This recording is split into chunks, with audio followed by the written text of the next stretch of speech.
नमस्कार। मेरा नाम आर के मीणा, सह आचार्य राजनीति विज्ञान, राजकीय महाविद्यालय झालावाड़।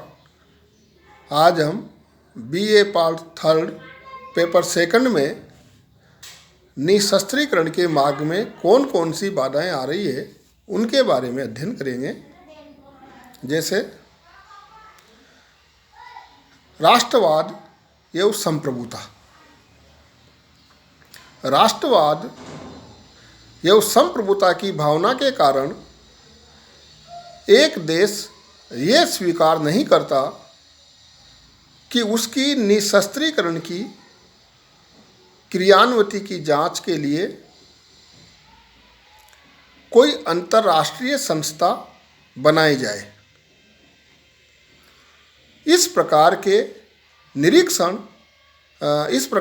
निरीक्षण द्वारा एक देश की स्वतंत्रता पर जो अंकुश लगता है उसे मानने को कोई भी तैयार नहीं होता।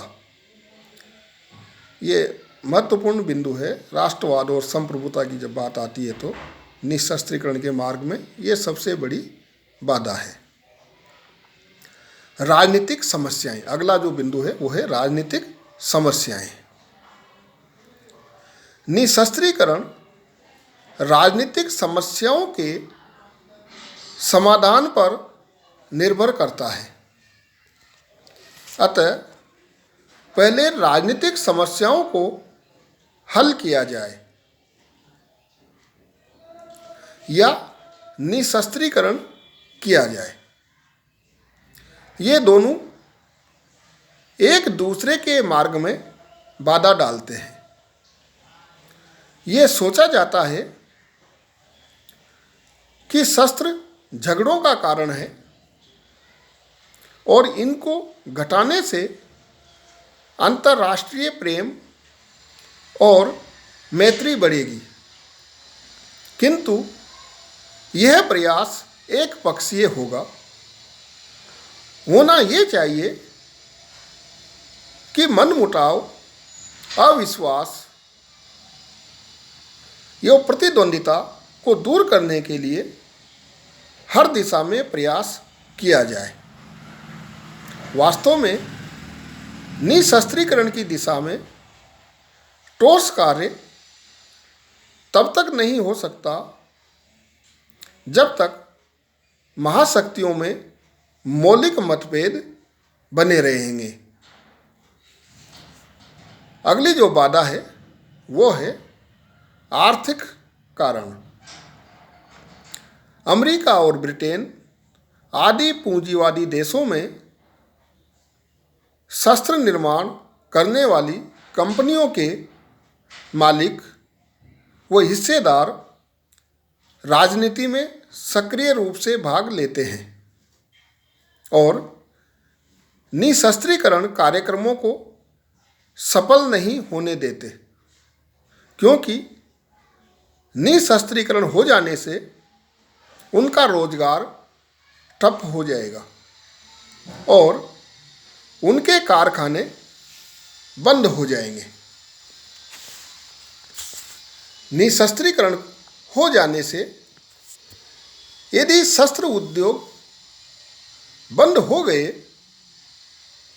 तो पूंजीवादी देशों में बेकारी बढ़ेगी और लोगों की क्रय शक्ति नष्ट हो जाएगी। ऐसा कहा जाता है कि निशस्त्रीकरण के कारण होने वाली आर्थिक कटौती से आर्थिक संकट आ जाएगा।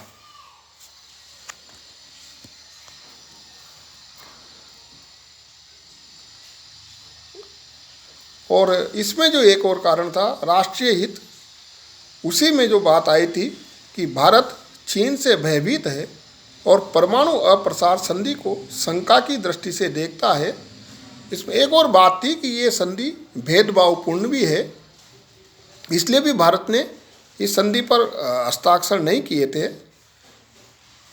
भारत जो है हथियारों का आयात के मामले में भी भारत हथियारों के आयात के मामले में भी चीन को पीछे छोड़ते हुए भारत दुनिया का सबसे बड़ा हथियार आयातक देश बन गया है, जो वैश्विक हथियार बिक्री की 10% खरीदता है। जो वैश्विक हथियार बिक्री है उसका 10% भारत खरीदता है।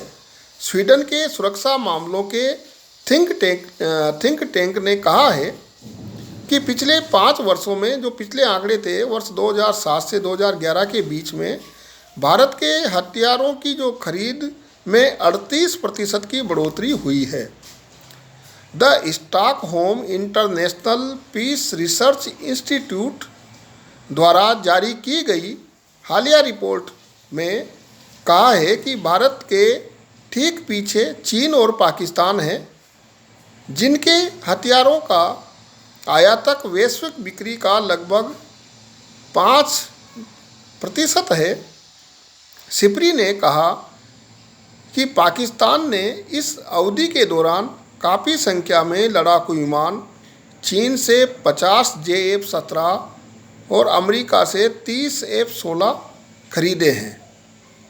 रिपोर्ट के अनुसार वर्ष 2006 से 2007 के बीच दुनिया का सबसे बड़ा हथियार आयातक देश रहा चीन अब 4थे स्थान पर पहुंच गया है, जो इस देश के हथियार उद्योग में सुधार और हथियारों के बढ़ते निर्यात को दर्शाता है।